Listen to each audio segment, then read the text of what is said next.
Hey guys, Corell Cooper here with OnTheBlack.com, giving you a recap of the Mets-Brewers series. The Mets won the weekend series 2-3 this weekend against the Brewers, but I have to say that today's loss to the Brewers was a very disappointing loss from the standpoint of the Mets offense is being, inconsistent, and that kind of leads into my first point here. The Mets left 10 men on base today, and they've left a ton of men on base all season long. They can easily have a couple more wins with some clutch hits here and there. The starting pitching overall, for the most part, has been pretty decent. The bullpen has been excellent. I think the bullpen actually has the best ERA in baseball out of any bullpen for any team right now.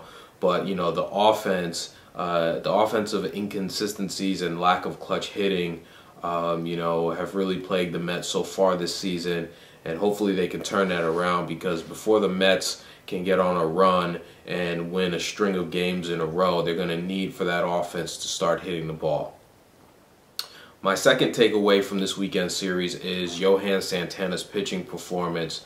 He pitched brilliantly on Saturday, and he's pitched great all season long in his 3 games. He's 2-1.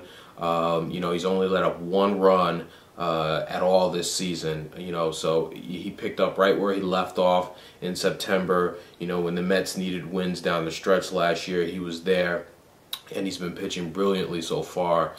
So hopefully Santana will continue it. What's kind of weird about this is that, even though Santana is a great pitcher, he normally struggles in April. So to see him get off to such a great start in April is very promising.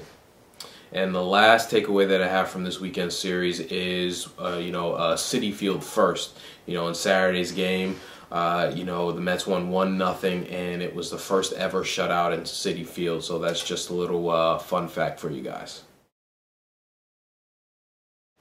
And now let's move into my Who's Hot, Who's Not segment. How about Luis Castillo? That's right, Castillo is batting .400, and I believe he's 4th right now in the National League in average. And, something could be said for that. A lot of Mets fans, including myself, didn't want Castillo to come back to this team this year. We wanted him traded. We wanted him gone. He showed up in training camp in excellent condition. And you know what? He's played pretty well so far. He's been really good in the field, and he's batting .400 right now for the Mets.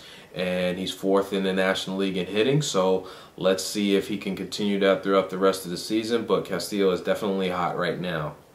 And then who's not hot? How about Fernando Tatis? Now, Tatis has been the victim of losing playing time since Gary Sheffield has come aboard. So he hasn't had that many at bats, or really hasn't been able to get into the swing of things yet. Today was his he got a start at second base of all positions.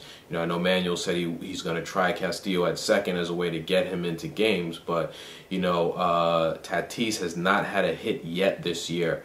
So hopefully Manuel can maybe get Tatis some more at bats and find ways to get him into the games, because he's going to really need to sort of get some plate appearances if he's going to stay sharp. But no hits on the season yet for Fernando Tatis.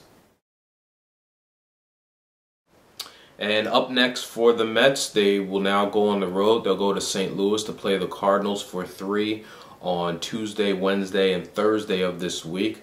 So hopefully the Mets will be able to get those bats going on the road. Maybe they're feeling too much pressure at home, but like I said earlier in this post, if the Mets are going to really get going and get on a streak, the bats are going to need to wake up and get some clutch hits. So hopefully they'll be able to do that in St. Louis.